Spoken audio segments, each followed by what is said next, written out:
All right. So we're here for a very we don't normally like review brand new single issue comics. Um and so by the way, Travis, of course, Yes, I'm here. as usual. I'm Um actually probably the catalyst for this particular episode. yeah, so I guess I have to start off, and I hate that I have to do this, but I have to start this off with a little preface.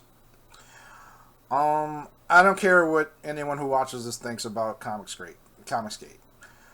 This isn't a Comicsgate thing. This isn't us worried about people's views, people's politics. I don't care what you think.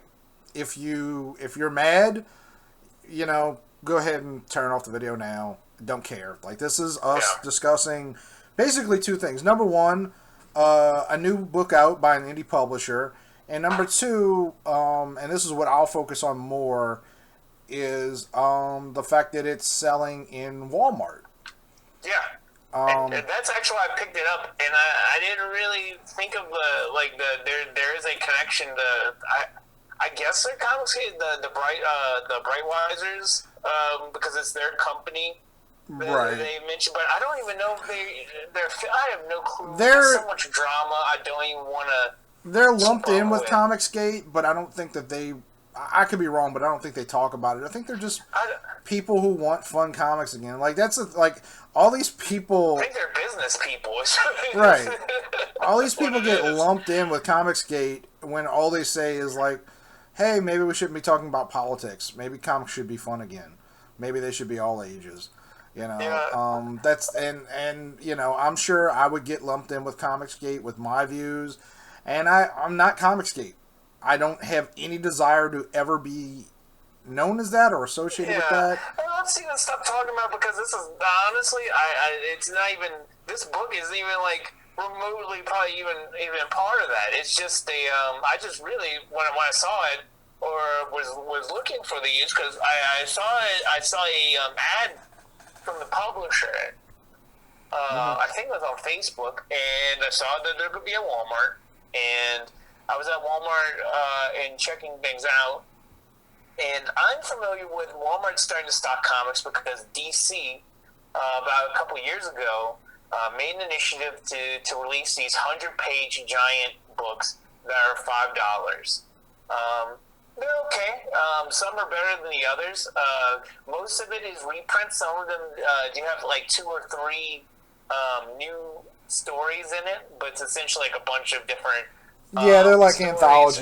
anthology Yeah, issues basically. essentially, yeah. Now, something that's gone under the radar that Marvel, I guess, to capitalize on this, has taken to releasing like Multi five packs. single issues that are shrink wrapped Hmm. together of recent titles. Yeah, Um, so back when I was a kid, the first comics I ever purchased for myself were at Walmart because Marvel used to, and I don't know what the deal was with them in Walmart, but Marvel used to have a distribution deal where it was similar, where it was like 3 to 5 comics, and they would be random, some X Men, Spider Man, I Deathlock. actually love that. I used to find stuff like that at Walgreens. Actually, I bought a bunch of Valiant copies, I think, in a Walgreens like that before. And even, like, but going back to what you were saying with Marvel, I mean, I bought a bunch of stuff sometimes as a kid, too.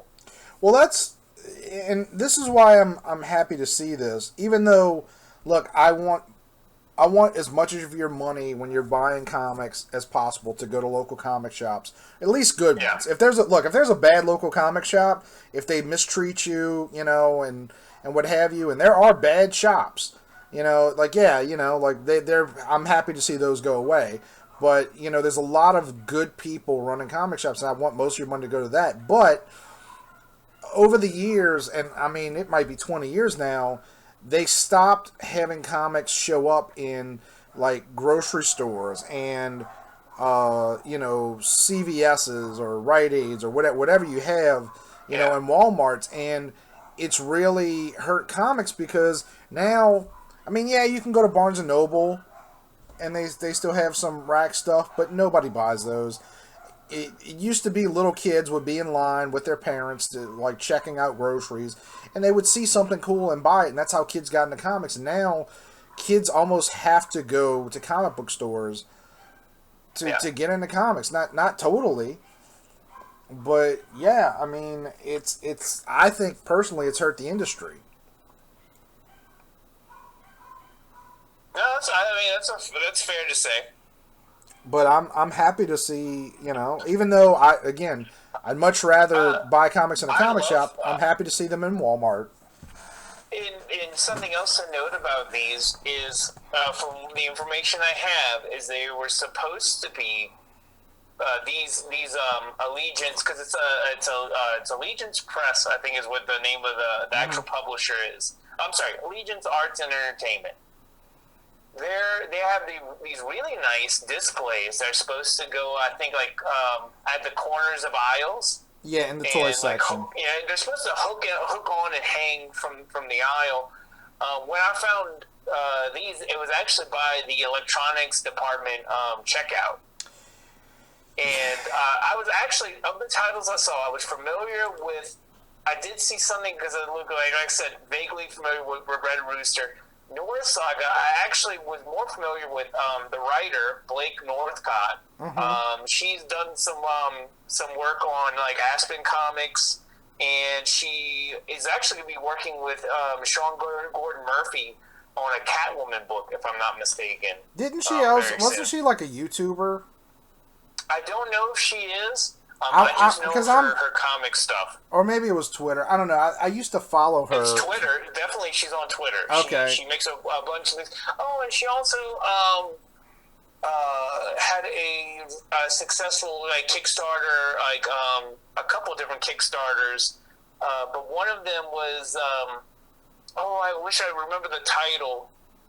But it was with the original artist from Rat Queens, Upchurch. Rock Upchurch. Well, I want to say she used to do a lot of comics reviews, but because I used to follow her before her Kickstarters and all that. But I do want to go back to something you said a second ago. So these stands are supposed to go up in the toys section, which is perfect. It really does make sense, especially if they're all ages comics. But you had mentioned like the DC books and the Marvel books. And even though these things are now happening in Walmart, it seems like Walmart's doing their best to hide them away. Like, because you have to know where to look for these books. They're not, you have to basically see them as you're checking out, because they're often in those little aisles where they keep the made on TV or sold on TV stuff. Like the DC and Marvel books. Also, whoever is merchandising these, I think it has to be just a Marvel employee, but they're just sticking all the Marvel shrink wrap books in the same display thing that DC uses, which I think is a huge no-no. If DC, I don't think they have a rep or anything that goes out and makes sure that stuff is merged right.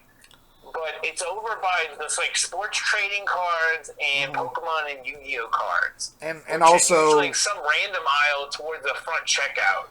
Right, it's the aisle where there's various aisles like this. There's those aisles, and then the 2 aisles down there will be the alcohol aisle. Yeah, but it's all basically adjacent to the checkout line, so you have to know going in where it is so you can go get it. Yeah, and I didn't. You said you had seen some of these Allegiance books there. For whatever reason, there's nowhere in New Orleans. Apparently, they're supposed to be at those stores because after you had said that, I actually went to the website and pretty much a bunch of the stores around that area, New Orleans and Metairie, and I think on the west. I might be mistaken. I know for sure in the Harahan that Walmart is supposed to have some. I'm not sure when I went off the top of my head of any like the one on Vets or anything like that. I'm not sure. Well, when I went online, I put in New Orleans, and it said not available for pickup anywhere nearby. So I don't know. So unfortunately, I wasn't able to. I went specifically to buy this and pick it up, for this. But So we'll They move might have on. had it, and they might have had it in the completely wrong spot. Because, like I said, mine was by the electronics department, which is Right, close but to the toy department, but obviously not the same thing. And I only found it by accident because I was just walking past the aisles towards the checkout because of the pandemic. They have things like on the floor, like directional arrows of where you can actually go. So you can, the traffic flow is supposed to go one way down the aisle. And just because of one way I turned, and when I turned, I ended up right by the checkout, and I found it by complete accident. And I'm glad I did because the book I was looking for was, in particular, the ones that interested me was Norahs Saga, and I think I really enjoyed the cover, and because I was familiar with Blake as well, Blake's writing. Mm-hmm. Yeah, I really like this cover. So we are going to move on to just discussing the book itself. But just to recap, don't care what you think about Comicsgate. This has nothing to do with that. Happy to see books back in stores. To be honest, I'm talking about this completely. This is just a book review. This is just a book review. Because I'm going to give, it's not a big spoiler, but I did enjoy this book. I do have some cons, but the cons I have nothing to do with the story or art of this book. This book is fun. Just to kind of start, but again, with the cover, something else they do on here, it's kind of cut off in the photo. But on the top right, in the lower right, they have things like, the top right says Season 1, Episode 1. Mm-hmm. Which is telling you that this is going to be, an episodic type thing. And also, on the bottom right, there's a little thing that says season premiere. So they're kind of treating it like a TV or movie release kind of thing to me. Yeah, but, they were doing that in the early 2000s with comics. I've never really liked that. Like yes, but you have to think about how this is marketed, especially if this is marketed in the toy aisle. Mm-hmm. I don't know if they're going to keep this. I guess it depends on what sales are like, or if that even matters for them going forward. Let's just dive. You just kind of dive in. Yeah. So what's the book about? I mean, it's a cool cover. I like the name. Well, the book follows this teenage girl named Norah, who I'm trying to be brief without giving too much away. She loses her mom in an accident, and this takes place in Canada. And when you're introduced to the book, this whole, as you can see from the cover, there is kind of this Nordic, like Norse mythology type thing. Even though it's set in Canada, they're telling you that apparently Vikings did roam Canada apparently, and it's a part of the story. And she loses her mom. And she's kind of dealing with that. Her and her dad are dealing with the loss of their mom in this tragic auto accident. It's a complete accident on the road after they were coming home from this museum exhibit about Vikings. And it kind of picks up where she's kind of dealing with things. They're dealing with the loss, and there's another accident. But this accident transports her into this Viking world. Or the past, I'm not exactly sure because they don't really explain everything to you because that's getting towards the climax. But after her accident, she wakes up in the past and she meets this father-daughter duo who are roaming this ice-covered region. I guess in Canada. I don't know what they even mentioned where exactly it's at. Mm-hmm. But they see her. They think she's a witch at first, and they kind of bind her up, and they're trying to take her away and trying to sort things out. And I'm going to leave it at that because it's actually pretty close to the climax of this first issue. All right. Well, let's go through some of the art. Look at this first page. Kelsey Shannon is the artist on here. I think I'm familiar with him because he's done some Marvel work, if I'm not mistaken. I don't know. But the art's I assumed this was a chick, honestly. Yeah. The art's gorgeous. If you look at that first page, I just really like the way this bottom, that big splash panel is. Mm-hmm. I unfortunately wasn't able to get a copy of the book. Yeah, I think and this is like literally the first page of the book, and this is you're kind of showing her character in this, and this is before her mom's accident. She's a little bit more goofy. She's very much like her dad. Her mom even makes that comment in this first part of the book. And her dad's really goofy. Their mom is a little bit more serious, and I think she's the one who. I think she's supposed to be like a curator to this museum, this exhibit in particular about Vikings in Canada.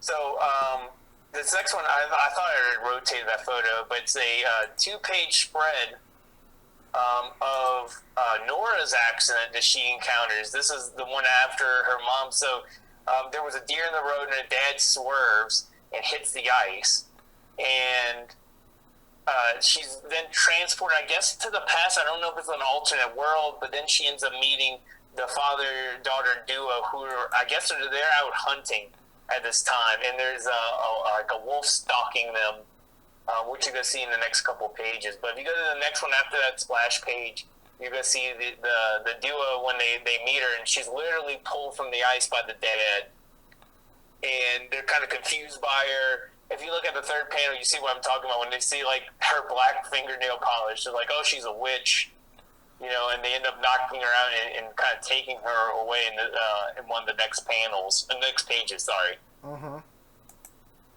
Also, the coloring is really great on here. Sometimes I'm not a big fan of some of these neon colors, but something in here really works. Well, I mean, it's used for a specific effect. Yeah. And I think it's used really well in the next page. So if you go to the next page, it's when this wolf attacks them, and you're going to see that Norah was kind of bound up, and she was getting pulled along on this sled by the dad, and he's getting attacked. And what's really cool in that middle section, time is kind of slowed down. There's so many different things happening in this middle section. You see the dad attacked. He's losing his axe. Norah is sliding down. She ends up hitting the tree, and you see her reaction, that red. The daughter's reaction at the top right, and then Norah again sliding. It's so many cool things that are happening just in that middle panel. I think it's a combination of. I like to think it would be a combination of writer artists working together on that. I don't know if Blake wrote it that way, or Kelsey, had this idea, but it's really cool. I love that. All right. It looks like it also you included some extra art, like back extras. Which the first one I have, if you look at the top left, you have like the three figures. Norah's looks like you can see Norah in the foreground holding up an axe. Mm-hmm. Or no, I'm sorry, I don't think that's her holding up an axe. I think she's holding a sword. But yeah, she's holding a sword. That's actually a rough example of the third cover. And you got some beautiful concept art in the middle, and then in the next page as well, some more concept art. They include at least these 2 pages of extras. Now, the total page count of this book of actual story is 20 pages.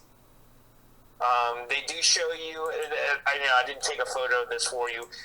When the book is ending, they do say, stay tuned for the next filling episode, and it's going to come July 7th is what it says. So that's a long wait for a 20-page story. Yeah. Well, but, I mean, there might be... into my cons of this. Because I have some gripes about the book, but it's nothing to do with the story. Story, writing is great. Art is great. I can't argue that or say that enough. Not really argue, but I can't say that enough. The story is great. This would, if I didn't know any better, I could say it could be like, I don't know if this would be like a Vertigo book, but like definitely I could see it as a high tier Image book being released, and just in terms of subject matter. Mm-hmm. Because I could see it like if Vertigo was still around, I could see this almost as a Vertigo book. Because it wouldn't really have a normal place with probably a big 2, but the quality itself is outstanding. I think that's what they were trying to achieve with these initial titles. Mm-hmm. And I'd pretty feel confident if I was going to try the other ones, I'd be satisfied as well. I'd probably feel the same way. So, I mean, then, I could just go straight into the cons if you want, of things I have about this book personally. Well, I know you mentioned the price, $5. Yeah, so it's $5. So on paper, and no pun intended because we're talking about comics here, but I mentioned the 100-page giant from DC is $5, and I can get 5 single issues for $5 from Marvel. Yeah, now, granted, but I'll say this: you're being a little unfair there.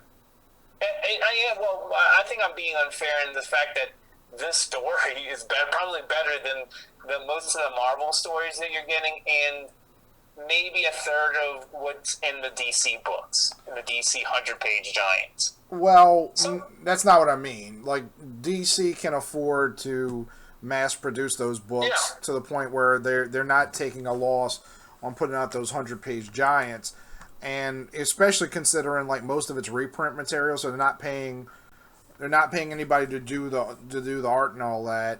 These books aren't as mass produced, and the reality is that most single issue comics are $4 to $5 these days, and is that too much? That's a big argument that a lot of people have had.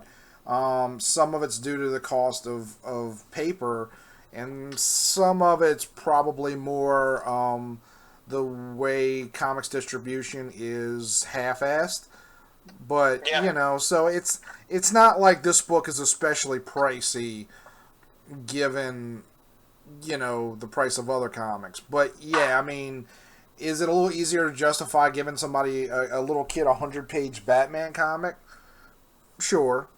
Yeah, like I said, I'm going off of paper. If you're not actually thinking about what it is, that's what I was saying. Like, it's just more so, what were you getting more bang for your buck technically without actually reading any of these beforehand, right? Right. Or even thinking about the factors that you just listed. Because normal consumers are not thinking about that the DC stuff is reprints. That's fair. And, it also, what's funny to me is that they're complete opposites in terms of locations in the store, too. So the price point, to be honest, $5, it's not bad. I mean, even if they made it $4, I mean, it probably makes sense to have it at $5. I am a proponent of someone, if you can get a cheaper comic, like a $3 comic, I'm sure they had reasons for that. And also, another thing, they're not going through necessarily a distributor. They're selling these directly to Walmart. Right. Well, so Walmart has their own distribution. Yeah. So I don't know what factors and why that price point. And also, because this is geared towards, this is supposed to be for kids, and for only 20 pages of art, and if I was going to give this to my kid, also, I mean, it's something that a comic book went on when we were kids. I mean, we especially when we were young kids, we probably didn't necessarily collect the comics.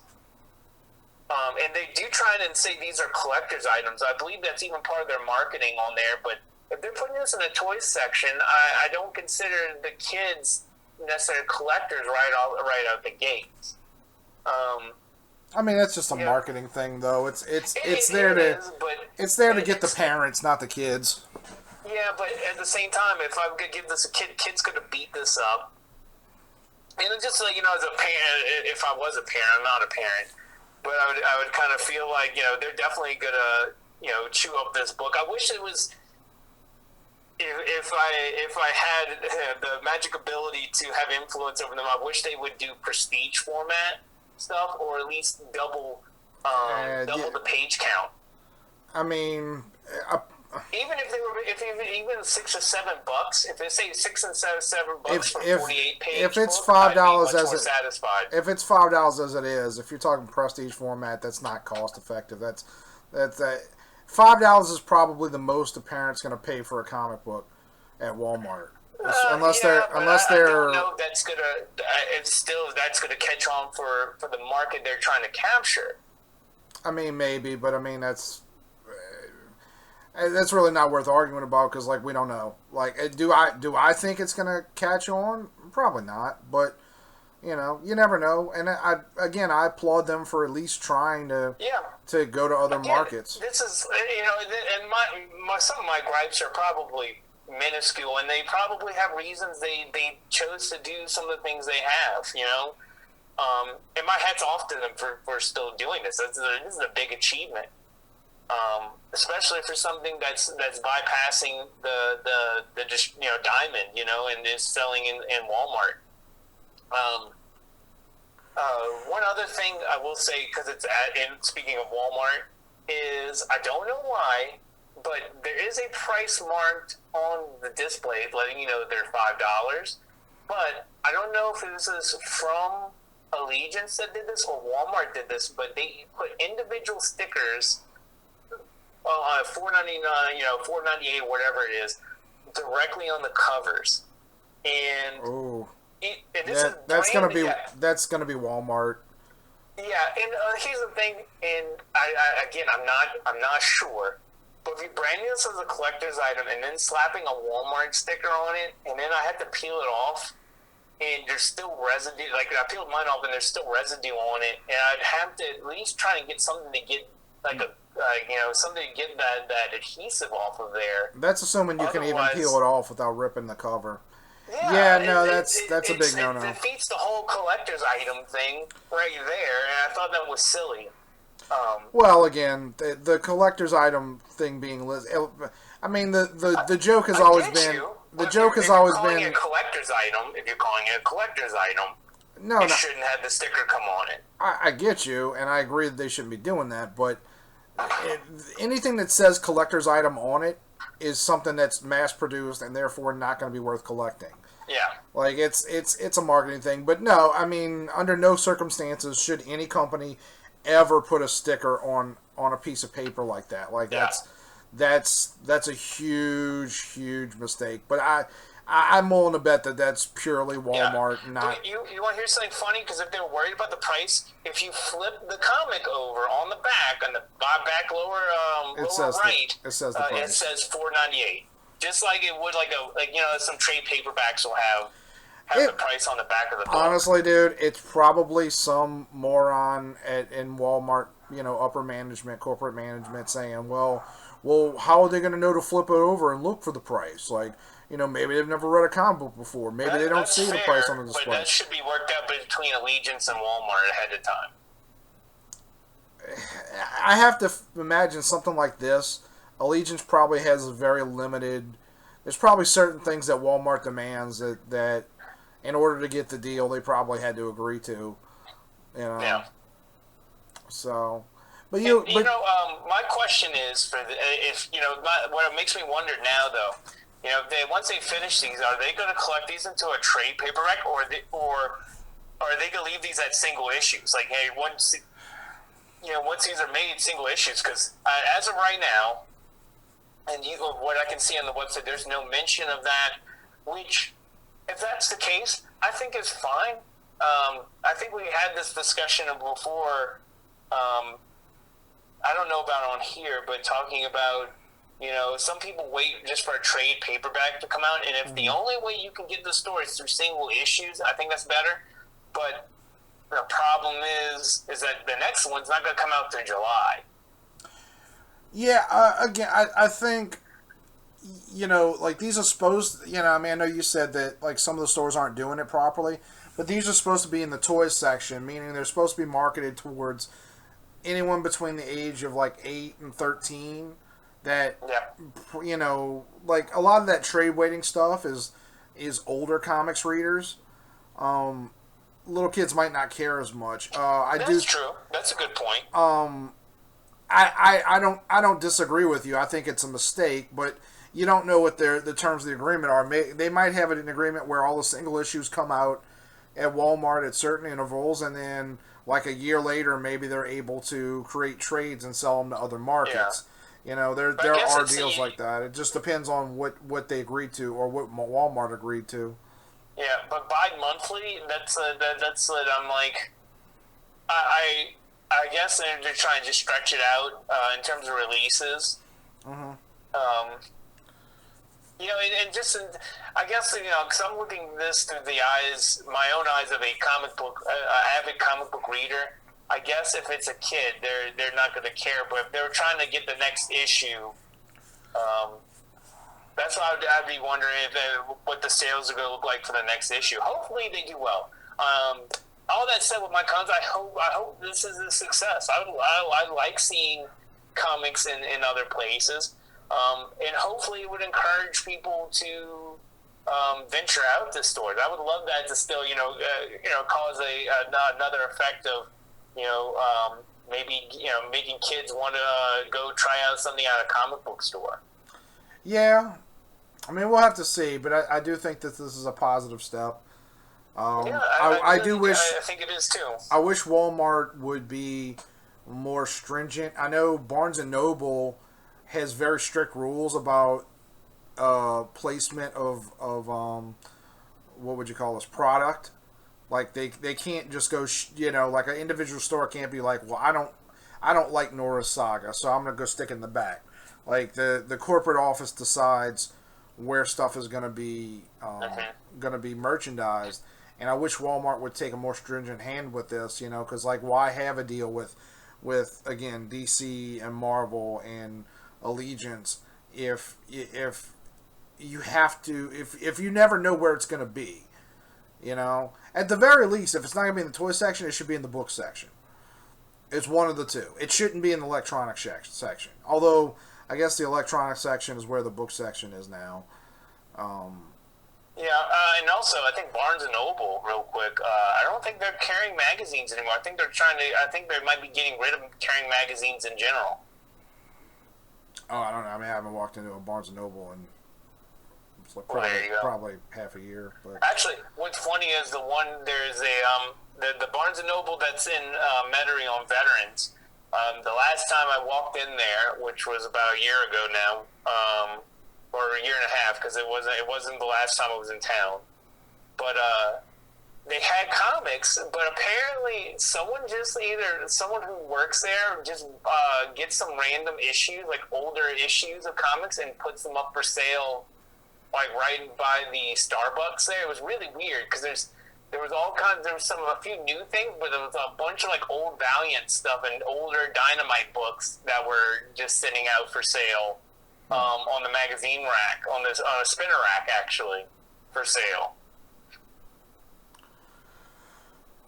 Well, I think that'll about do it. So overall, you do recommend the book, even though you're not crazy about the price? I would recommend the book. I'm not. Again, I mean, if this even was $4, if you're going to buy for $4, what's one more dollar? In my opinion, because again, this is not the same. I think I have to really think about this in a different market other than comics. Because if I'm in a comic shop, it's hard for me to pay for a $5 comic and try to get multiple. Like, when you try and buy 3 or 4 issues, the price is starting to run up. Just for 3 issues, before tax, that might be 15. That's $15 right there, and it kind of limits my buying power for wanting to try other new things.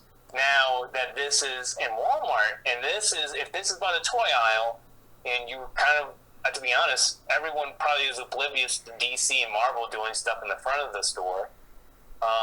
To me, it would probably be a lot easier to try out some of the titles from Allegiance, because there's only four right now. You can get all 4 for $20. I think in that sense that makes sense. If this was in a store, I'd be a little bit more worried, but because of what they're trying to do, I think that makes a little bit more sense for them. Does that make sense, or am I just... No, I'll be honest with you. I have no idea what you're saying right now. Like, you're all over the map. I sound like a crazy person. Are you recommending it, or are you not? Like, what's... I am recommending it, yeah, to make this short. Well, there you have it. And I recommend it. I will, whenever I do go back out, if I do go back to Walmart, if they have any of the other ones, I might give one of the other ones a shot. I probably will too. I'm gonna look around. I may get. I mean, depending on when this stuff gets into the local Walmarts. But all right, folks. Like, hopefully this was interesting. Yeah, I mean, I like the art, so give it a try. And yep, great writing, great art. Lettering is also good, and the colors as well. Like, as a whole, the book is great. So don't forget to like and subscribe to the channel. Travis can be found at Art of Travis Hymel, HYMEL.com. And Travis, tell them about your channel real quick. Yeah, I'm actually trying to post a video later today, but you have a YouTube channel. You'd have to search for me. Unfortunately, I don't have a custom URL due to my low subscriber numbers, but it would be just search Travis Hymel, HYMEL. I do a series on there called Draw Card, where I take some older comic book trading cards from the 90s. Mostly right now, it's mostly Marvel trading cards. And I kind of do homages to those pieces. And, some speed of the video. I do have some live stream videos on there. And I do plan on future, probably next week, or at least doing another live draw card probably next week. Adam joined me for the last one, which was pretty fun. It's good to have someone to kind of talk to. Otherwise, I'm usually completely quiet when I'm drawing. I don't usually talk all the time, but you can check that out. Can't tell by listening to this. No. But I also do put a few tutorial videos up on there for Clip Studio Paint, because I do primarily work in the digital format when I draw my comics. All right, so Google Travis Hymel, again, HYMEL. You also have again the website artoftravishymel.com, probably the easiest place to find everything. And thank you for watching this. It sucks that we're having, I don't know if I mentioned we're having internet problems. That's why our faces aren't on this, or at least our moving faces aren't on this. So, but thank you very much. And I don't have a sign off, so suck it. Go buy the book.